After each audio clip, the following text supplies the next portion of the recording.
अम्बेडकर समाज पार्टी के राष्ट्रीय अध्यक्ष माननीय तेज सिंह जी दिल्ली से चलकर अलीगढ़ पहुंचे हैं, जहां पर दलितों और मुसलमानों के बीच में नूरपुर में जो घटना हुई है उस संदर्भ में आपने वहां का दौरा किया है। उस पर कुछ शब्द मीडिया के सामने माननीय तेज सिंह जी रखेंगे।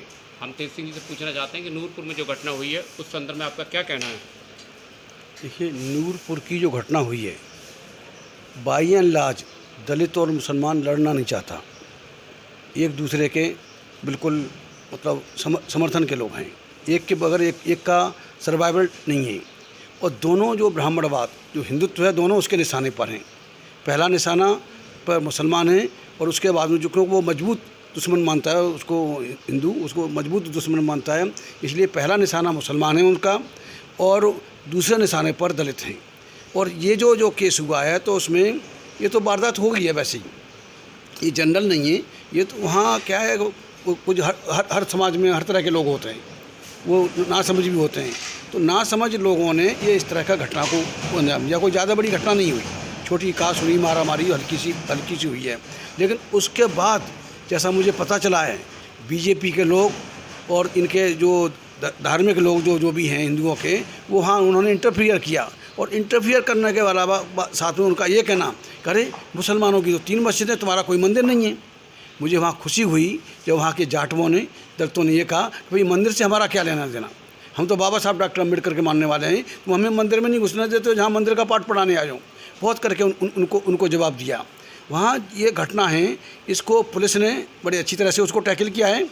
और जैसा मुझे पता चला है कि दोनों साइड से मुचल के हैं, जिससे कि आइंदा कोई वारदात ना हो। बाकी हम लोगों की कोशिश है कि ये आखिरी झगड़ा होगा। इसके बाद हमने मुसलमानों के बीच में बैठ के बात की। 90% आबादी मुस्लिम की है, 10% ये लोग हैं। तो मारामारी होने का तो सवाल ही नहीं है। मारामारी वहाँ होती है, बराबर की टक्कर होती है।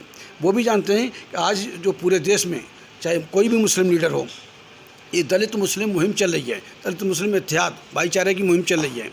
तो उसमें इस तरह की घटना से झटका लगता है, लेकिन ऐसी घटनाएं न हो तो उसमें मुस्लिम लीडर भी जो हमारे साथ कुछ आए थे और हम लोग भी थे, हमारी कोशिश यही है कि आइंदा इस तरह की कोई वारदात न हो। हम सभी, हिंदुत्व ने हमें नीचा दिखाया है, इस्लाम के मानने वालों ने हमें बराबर का दर्जा दिया है। जब मसावत का पैगाम यहाँ के हिंदुओं ने हमें अछूत कहा, नीच कहा और हमें कुत्ते बिल्ली को छू सकते थे, हम इंसानों को नहीं छू सकते थे। ये इस्लाम के मानने वाले थे जो मसावत का प्रोग्राम लेके आए, बराबरी का पैगाम लेके आए। उन्होंने न सिर्फ हमें अपने पास बिठाया बल्कि एक दस्तरखान पर बिठाकर हमारे साथ खाना खाया। तो निश्चित तौर पर हम इस्लाम को, हम मुसलमान को हम अपने करीब मानते हैं, अपना भाई मानते हैं। इसलिए हम दलितों का और ख़ास तौर से जाटव समाज का जो बाई एंड लार्ज अम्बेडकरवादी है, हमारा कोई उनसे झगड़ा नहीं है। हम इस झगड़े को कोई ऐसी बात नहीं है, हम आपस में मिटा के वहाँ सुलहनामा करा के उस मामले को ख़त्म करेंगे और वो उसके लिए दोनों पार्टी तैयार हैं, कोई दिक्कत नहीं है। जनपद में इस जहरीली शराब से कुछ दलितों की, कुछ ओबीसी के लोगों की मृत्यु हुई है शराब पीने से, इसमें आपका क्या कहना है? देखिए, शराब पीने से नहीं है, ये शराब पिलाने से हुई है। ये सरकार का नियंत्रण है, गवर्नमेंट का नियंत्रण है शराब पर। और इस तरह के जो नशे वाली चीज़ें हैं, ये सरकार के नियंत्रण में ये सारी शराब बन रही है। तो उसके लिए सरकार जिम्मेदार है और सरकार नहीं चाहती कि दलित चैन से जिए। जो मरे हैं, आप अनऑफिशियली पता चल रहा है कि करीब 300 से ज़्यादा जाने गई हैं उसको पी के। तो ये शराब का पर नियंत्रण है सरकार का। तो नियंत्रण कैसे उसका ढीला पड़ा? या तो वो मानना चाहते हैं इनको कि ये शराब पिए मरें, शराब पिए नशे में पड़े रहें और बस उनको जैसे चाहें वैसे करते रहें।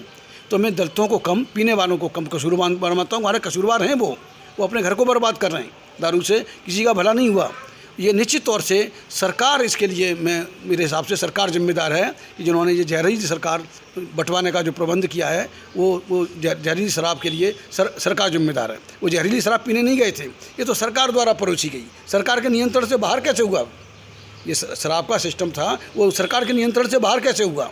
इसके लिए सरकार जिम्मेदार है, योगी सरकार जिम्मेदार है, पुलिस के लिए पुलिस प्रशासन जिम्मेदार है। बहुजन समाज के लोग ये कह रहे हैं कि बसपा के बाद आप विकल्प बनने जा रहे हैं, इसमें क्या कहना है आपका? ये होता है कि ये man is known by his deeds और misdeeds in addition to the company he keeps. मैं भी अगर चाहता, सौदेबाजी करता, स्वार्थ की सौदेबाजी करता, मेरा करीब 40-42 साल का मेरा संघर्ष है और इतना ही लंबा सफ़र है। तो अब लोगों को यकीन हो रहा है कि हाँ, ये आदमी ये बिकने बिकाने वाला नहीं है, इस आदमी पर हम भरोसा कर सकते हैं। तो निश्चित तौर से समाज का भरोसा मेरे और मेरे लोगों के ऊपर हो रहा है और निश्चित तौर से हमारी बात बनेगी इसमें। 2022 के चुनाव जो होने जा रहे हैं उसमें अम्बेडकर समाज पार्टी कितनी सीटों पर चुनाव लड़ने की संभावना है? देखिए, अभी ये कहना थोड़ी जल्दबाजी होगी। अभी करीब 8 महीने पड़े हुए हैं। ये तमाम परम्यूटेशन कम्बिनेशन बन गए, कितने गठबंधन बन रहे हैं, कितने टूट रहे हैं। तो निश्चित तौर पर हम अम्बेडकर समाज पार्टी एक बड़े गठबंधन का हिस्सा होगी और मतलब जो भाजपा कांग्रेस जैसी कतई नहीं हो सकते हैं। उस बड़े गठबंधन के नाम के माध्यम से अम्बेडकर समाज पार्टी आने वाले समय में उत्तर प्रदेश ही नहीं पूरे देश में बहुत बड़ा अहम रोल अदा करेगी। अम्बेडकर समाज पार्टी कश्मीर से लेके कर्नाटक तक चल रही है, पूरे देश में फैल रही है, राष्ट्रीय स्तर पर काम कर रही है। निश्चित तौर से उत्तर प्रदेश से, पंजाब से और यहाँ तक कि जम्मू कश्मीर से अम्बेडकर समाज पार्टी की बहुत बड़ी शुरुआत होने जा रही है। लोगों का भरोसा कायम हो रहा है। जो हमसे पहले थे उन्होंने इतना विश्वास लोगों का भरोसा तोड़ा कि वो जो लोगों का मेरे ऊपर भरोसा करने में बहुत बड़ा लंबा अरसा लगा। निश्चित तौर से जो मेरे लोगों के हित में, दलितों के हित में, पिछड़ों के हित में, ट्राइबल्स के हित में, मुस्लिम, बौद्ध, सिख, ईसाइयों के हित में जो भी जिस तरह से मेरी सोच है, मेरा काम है, निश्चित तौर से अब उसकी सराहना सरेआम हो रही है और निश्चित तौर से ये बात बनने जा रही है। बड़ा अम्बेडकर समाज पार्टी बड़ा रोल प्ले करेगी इलेक्शन में और उसके बाद सरकार में भी। धन्यवाद भाई तेज सिंह जी, आपने जो है पत्रकारों के माध्यम से अपने मिशन के बारे में पूरा जिक्र किया है। हम आपसे फिर मिलते रहेंगे।